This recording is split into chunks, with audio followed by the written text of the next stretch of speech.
नमस्कार विद्यार्थी मित्रांनो. आता एमपीएससी ही परीक्षा ऑफलाईन पद्धतीनेच होणार. एक सगळ्यात चांगली गुड न्यूज मित्रांनो आज भेटते.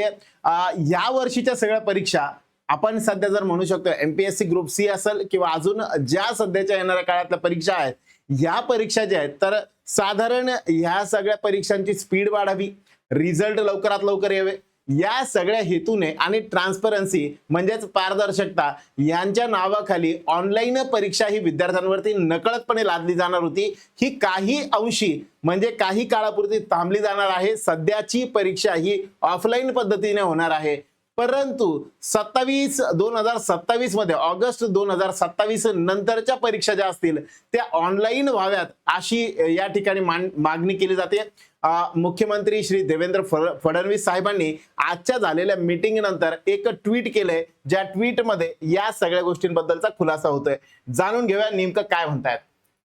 सातत्याने विविध विद्यार्थी संघटनांकडून होत असलेल्या मागणीच्या अनुषंगाने मुख्यमंत्री देवेंद्र फडणवीस यांनी महाराष्ट्र लोकसेवा आयोगाचे अध्यक्ष विवेक भीमनवार तसेच राज्याचे मुख्य सचिव, सामान्य प्रशासन विभागाचे वरिष्ठ अधिकारी यांच्या समवेत एक बैठक मुंबई येथे घेतली. ठीक आहे. एमपीएससी संदर्भात एक विविध मागण्या ज्या येत होत्या, आपण सगळ्या संघटना असतील, सगळे विद्यार्थी मित्र असतील, सगळ्यांच्या वतीने आपण जे पत्र दिले होते या सगळ्यांचा फॉलोअप या मीटिंगच्या माध्यमातून आपल्याला बघायला भेटतोय. यावेळी मुख्यमंत्री देवेंद्र फडणवीस साहेब म्हणाले की एक सुरक्षित, महत्वाचा मुद्दा, सुरक्षित पारदर्शी निवड प्रक्रिया हा कायमच माझा आग्रह राहिला आहे. त्या दृष्टीने परीक्षा पद्धती सुद्धा पारदर्शीच असली पाहिजे. परीक्षा वेळेत झाल्या पाहिजे आणि त्याचे निकाल सुद्धा वेळेत लागले पाहिजेत.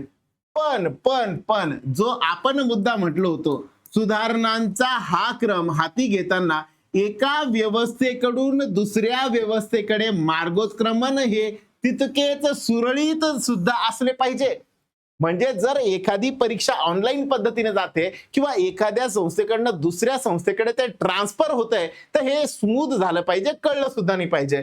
त्यातून प्रत्येक यंत्रणेला सज्जतेसाठी पुरेसा अवधी सुद्धा मिळावा.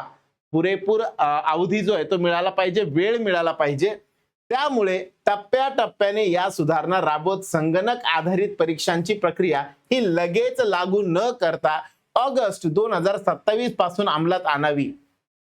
तात्पुरतं जरी आपल्याला सांगितलं जातंय, तात्पुरतं जरी आपण म्हटलं समजा की ही एक्झाम ऑफलाईन पद्धतीने होणार, परंतु 2027 नंतर, ऑगस्ट 2027 नंतर ह्या परीक्षा ऑनलाईन व्हाव्या असं या ठिकाणी म्हटलं जातंय, जेणेकरून विद्यार्थ्यांनाही वेळ मिळेल आणि सर्वच यंत्रणांना सज्जता वाढवता येईल आणि तोवर विद्यमान प्रचलित पद्धतीने परीक्षा घ्याव्यात.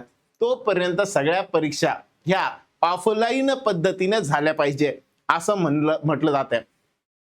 अजून पण आपल्या विद्यार्थ्यांच्या मागण्या आहेत की ह्या परीक्षा कायम ऑफलाईनच असल्या पाहिजे. या व्यतिरिक्त अजून भरपूर अशा मागण्या आहेत की ज्यामध्ये ट्रान्सपरन्सी राहत नाही. 2-2 शिफ्टमध्ये, 4-4 शिफ्टमध्ये, असं 32-32 शिफ्टमध्ये पेपर्स होतात. यामध्ये सुद्धा ती पारदर्शकता राहत नाही. एक जो पेपरचा फॉर्मॅट असायला पाहिजे तो फिक्स फॉर्मॅट राहत नाही. या सगळ्या मुद्द्यांचा विचार करता वेगवेगळ्या टायमिंगला, वेगवेगळ्या वेळेला आणि वेगवेगळ्या ठिकाणी वेगवेगळ्या शिफ्टमध्ये परीक्षा घेण्यापेक्षा जर अशी यंत्रणा उभी करण्यात आली की एकाच ठिकाणी एकाच वेळेस परीक्षा घेता येईल एकाच शिफ्टमध्ये, तर ऑनलाईनचा पर्याय चांगला असू शकतो असं या ठिकाणी म्हटलं जात आहे. पुढे यंत्रणांना सज्जता वाढवता येईल आणि या पद्धतीने घ्यावा. त्या अनुषंगाने आता पुढील निर्णय एमपीएससीने घ्यावा. आता पुढचा निर्णय जो आहे तो एमपीएससीने घेतला पाहिजे असं मुख्यमंत्र्यांनी यावेळी सूचित केलं. एमपीएससीच्या विविध उपक्रमांची त्यांनी यावेळी प्रशंसाही केली. यामध्ये लवकरात लवकर आन्सर की लावणे, रिझल्ट लावणे याबद्दल त्यांनी प्रशंसा सुद्धा केली. आता यामध्ये सकाळीच आपण एक व्हिडिओ बघितला की ज्यामध्ये आन्सर की एकदम फास्ट लावली आहे, पण बरंच उत्तरांमध्ये जर आपण बघितलं तर त्यामध्ये गफलत आहे, कन्फ्युजन आहे आणि चुकीची उत्तरं सुद्धा दिली जात आहेत असं वाटतंय. मग ज्या लेकरांना ज्यांना असं वाटतंय की ह्या आवर्जून या चुका आहेत, तर आमच्या साईडनी तर आम्ही करतोच आहे, फॉलोअप घेतोच आहे. तुम्ही सुद्धा ऑनलाईन वेबसाईट वरती जायचं आणि वेबसाईट वरती जाऊन तिथं तुमचा आक्षेप जो आहे तो नोंदवू शकता. तो कसा नोंदवायचा आहे त्याबद्दल सुद्धा थोडक्यात सांगतो बघा. सरळ आपली जी साईट आहे, आपल्या साईट वरती जायचंय, www.ncert.gov.in वरती.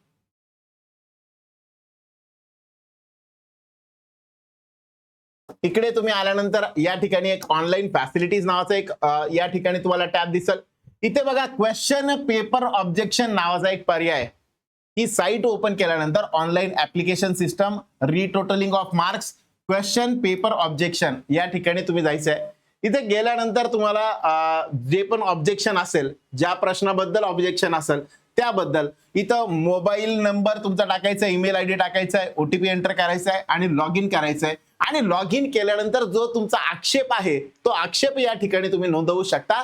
कशा पद्धतीचा काय नेमकं प्रॉब्लेम आहे, क्वेश्चनचं करेक्ट आन्सर काय वाटतंय, या सगळ्या गोष्टींबद्दल तुम्ही इथं माहिती सांगू शकता. प्लस तुम्हाला काही सपोर्टला काही द्यायचं असेल तर ते सुद्धा तुम्ही देऊ शकता. सो या पद्धतीने आक्षेप तुमचे नोंदवू शकता. सो अशा पद्धतीने आहे. थोडक्यात काय तर आजच्या सांगण्यामध्ये एकच गोष्ट, परीक्षा ही ऑफलाईन पद्धतीनेच होणार आहे. ऑनलाईन पद्धतीने सध्या तरी ही परीक्षा होणार नाही. बाकीच्या परीक्षांबद्दल एक्झॅक्ट सांगता येत नाहीये, पण जर ही परीक्षा थांबली तर बाकीच्या परीक्षांबद्दल सुद्धा सेम असाच विचार केला जाऊ शकतो. जेवढा फॉलोअप एमपीएससी साठी विद्यार्थ्यांनी घेतलाय तेवढा बाकी लाईक टेट असेल, टीईटी असेल किंवा बाकीच्या एक्झाम्स असतील त्यांच्यासाठी सुद्धा तेवढा फॉलोअप घेतला गेला तर नक्की त्याचा फायदा होऊ शकतो आणि परीक्षा ह्या ऑफलाईन पद्धतीने होऊ शकतात. सो आजच्या पुरतं इथेच थांबूया. उर्वरित पुढील भागात भेटूया पुन्हा एकदा नवीन व्हिडिओमध्ये. तोपर्यंत आपल्या मास्टर टीचर या चॅनलला सबस्क्राईब करून ठेवा.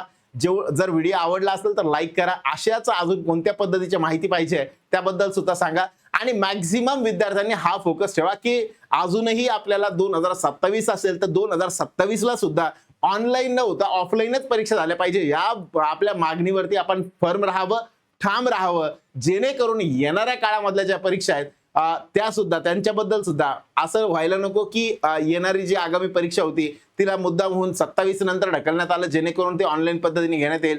या सगळ्यांचा विचार करता आपण प्रॉपरली याचा फॉलोअप घेतला पाहिजे आणि ह्या मतावर आपण ठाम असलं पाहिजे की परीक्षा ह्या ऑफलाईन पद्धतीनेच कशा होतील, ट्रान्सपरंट कशा होतील यावरती आपण ठाम राहावं. सध्यापुरतं एवढंच. अजून काही असेल तर त्याबद्दल आपण पुढच्या एखाद्या व्हिडिओमध्ये बोलूयात. Thank you very much. Good day.